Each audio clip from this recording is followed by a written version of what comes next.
नमस्कार मेरे प्रिय बालकों, आप लोगों का स्वागत है आपके प्यारे से चैनल सीजीए 9th में।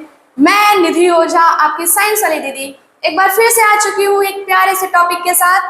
ठीक है, चैप्टर नंबर 2, क्लास 9th का चैप्टर नंबर 2 है is matter around us pure. ये चैप्टर तो कर रहे थे हम।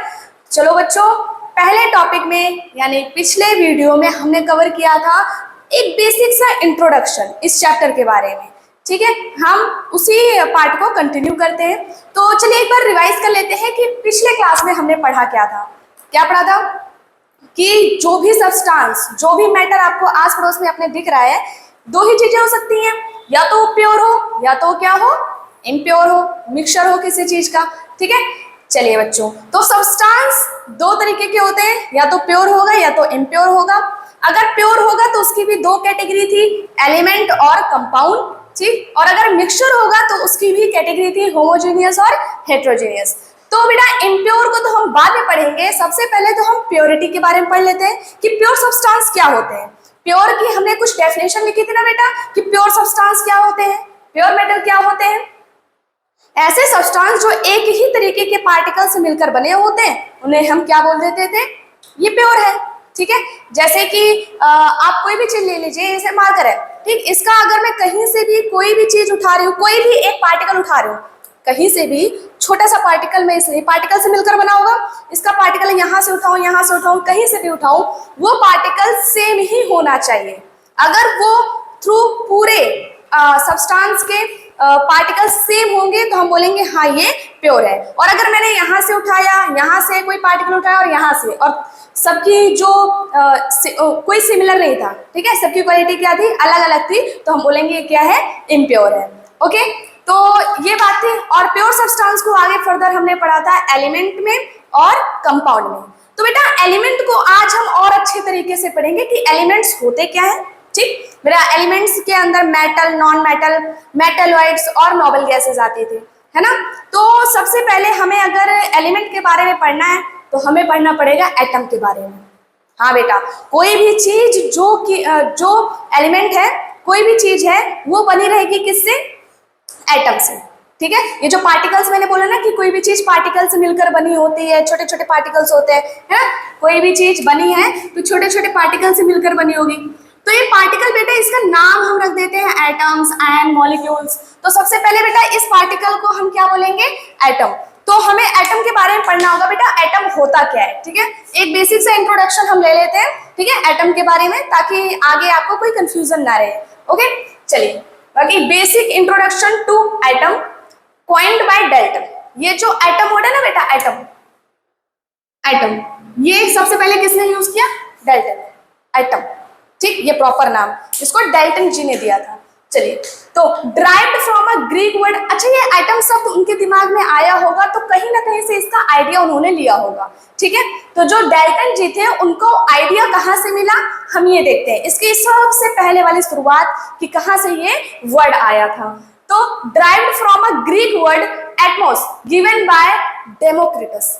डेमोक्रिटस एक बहुत बड़े फिजिशियन थे, ठीक है, फिलोसफर थे, जिन्होंने ये वर्ड दिया था क्या, एटोमस। ठीक है, इसका मतलब क्या होता है, कोई भी चीज अराउंड 400 BC, 400 BC मतलब बहुत पहले, बिफोर क्राइस्ट, 400 साल पहले। ठीक है, विच मीन्स अनकटेबल और इंडिविजिबल। एटमॉस का मतलब क्या था, ऐसी कोई चीज जो आगे फर्दर काट नहीं सकते, मतलब वो किसी चीज से मिलकर और नहीं बनी है। ठीक है, वो सबसे पहले एग्जिस्टेंस है कि वही चीज एक है जो किसी चीज से मिलकर नहीं बनी है। ऐसा किसने बोला था, डेमोक्रिटस ने। ठीक है, कोई भी ऐसी चीज फर्दर जिसे हम डिवाइड नहीं कर सकते।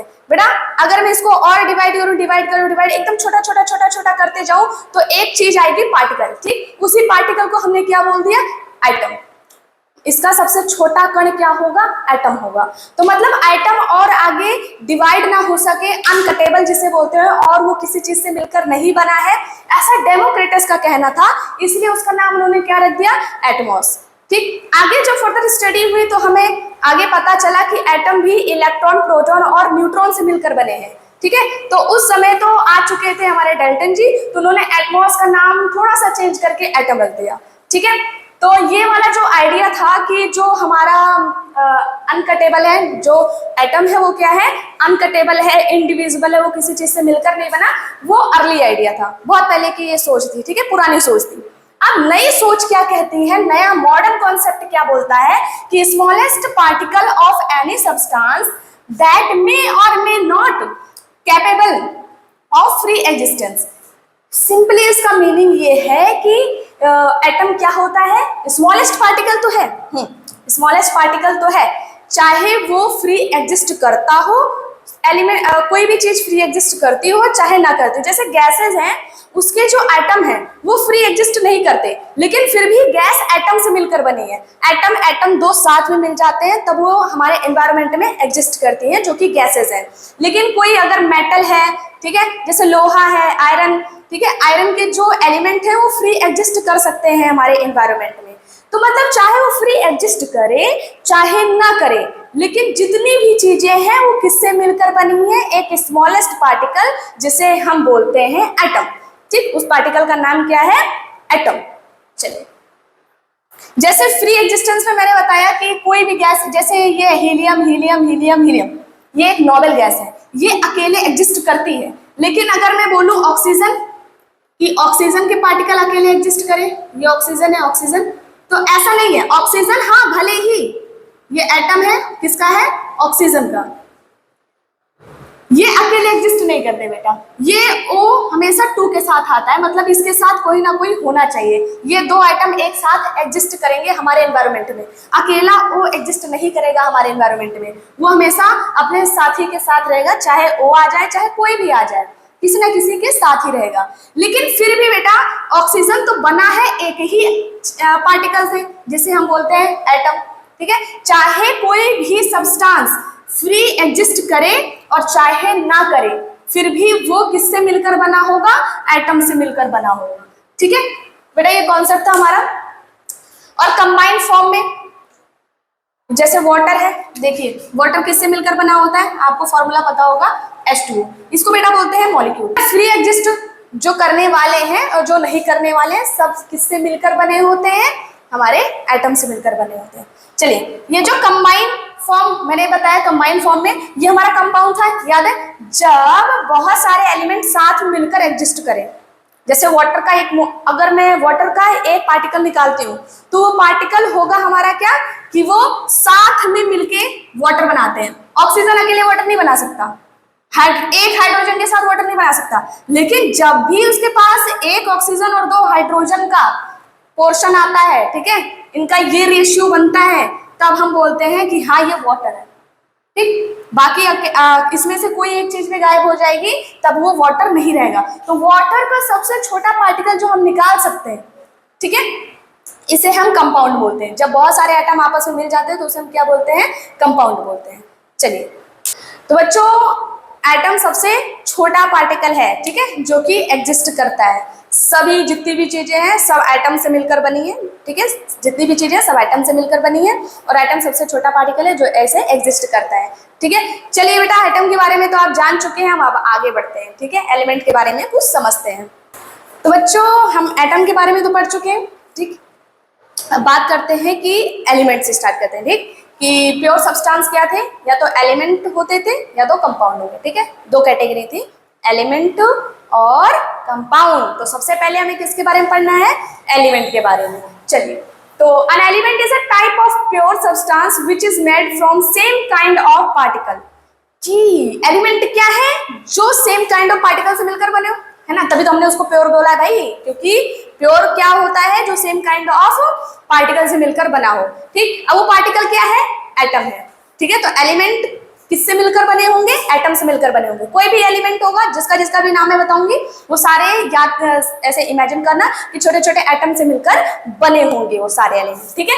चलिए, तो एलिमेंट, टाइप ऑफ एलिमेंट बताया था, type of element metal, non metal, metalloids और नोबल गैसेस, ठीक है, ये इसकी सब कैटेगरी थी। चलिए, तो टाइप ऑफ एलिमेंट की बात करें मेटल्स में, तो थोड़ा एग्जांपल्स आपको याद होने चाहिए कि मेटल क्या होते हैं, जैसे lithium, sodium, potassium, magnesium, aluminium, iron, zinc, copper, ये सब क्या है, मेटल्स हैं। इसके जो एटम है, इसका जो मैं एक एटम छोटा से छोटा पार्टिकल अगर इसमें से कुछ निकाल सकती हूँ तो मैं वो एटम निकाल सकती हूँ। तो वो जो एटम है वो फ्री एग्जिस्ट करेगा हमारे एनवायरनमेंट में। वो आइटम अगर मैं निकाल के रख दूं तो भैया वो फ्री एग्जिस्ट करेगा, ठीक, गायब नहीं हो जाएगा। चलिए, तो नॉन मेटल की बात करें। नॉन मेटल में कौन है, कार्बन है, फास्फोरस है, हाइड्रोजन है, ब्रोमीन है।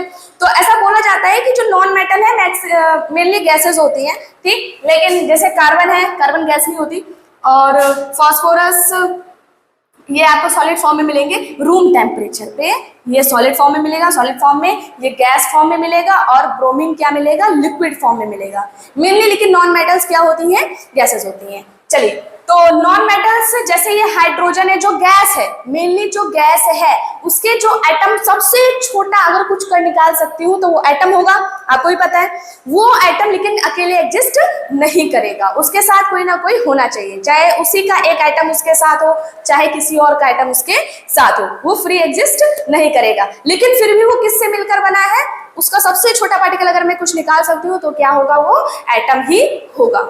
चलिए, तो मेटलॉइड्स या फिर सेमी मेटल जिसे बोलते हैं, सेमी मेटल मतलब कि आधा मेटल है, ठीक है, और आधा क्या होता है, नॉन मेटल। मेटलॉइड्स का मतलब यही होता है कि उनके अंदर जो प्रॉपर्टी है ना वो मेटल की भी होगी और किसकी होगी, नॉन मेटल की भी होगी।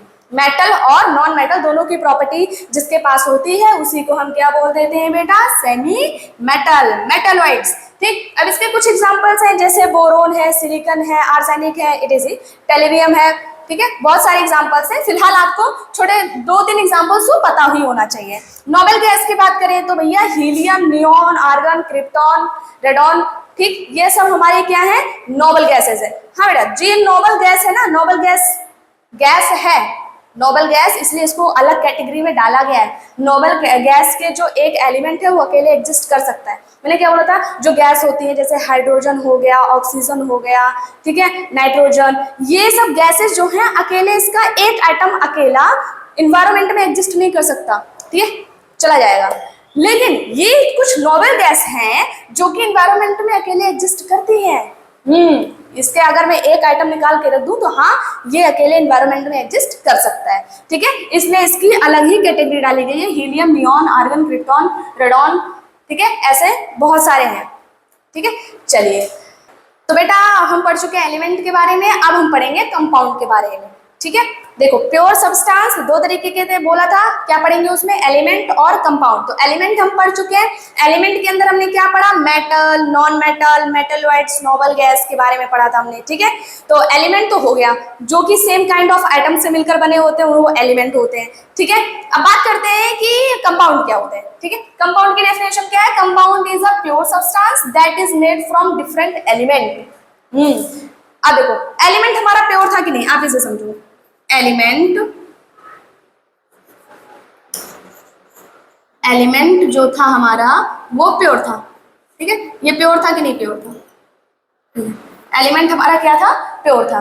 तो एक एलिमेंट और दूसरा एलिमेंट मिलकर जो बनाएंगे तो प्योर चीज और प्योर चीज आपस में जब मिलेगी तो वो प्योर ही रहेगा, ठीक है। ये कंपाउंड का मेन मतलब है। जैसे कि मान लो हाइड्रोजन था, आपको ही पता है हाइड्रोजन एक एलिमेंट है, बताया था ना, एलिमेंट है, किस कैटेगरी में आता है, नॉन मेटल की कैटेगरी में आता है हाइड्रोजन, ठीक है। हाइड्रोजन प्योर है क्योंकि नॉन मेटल की कैटेगरी में आता है, ठीक है।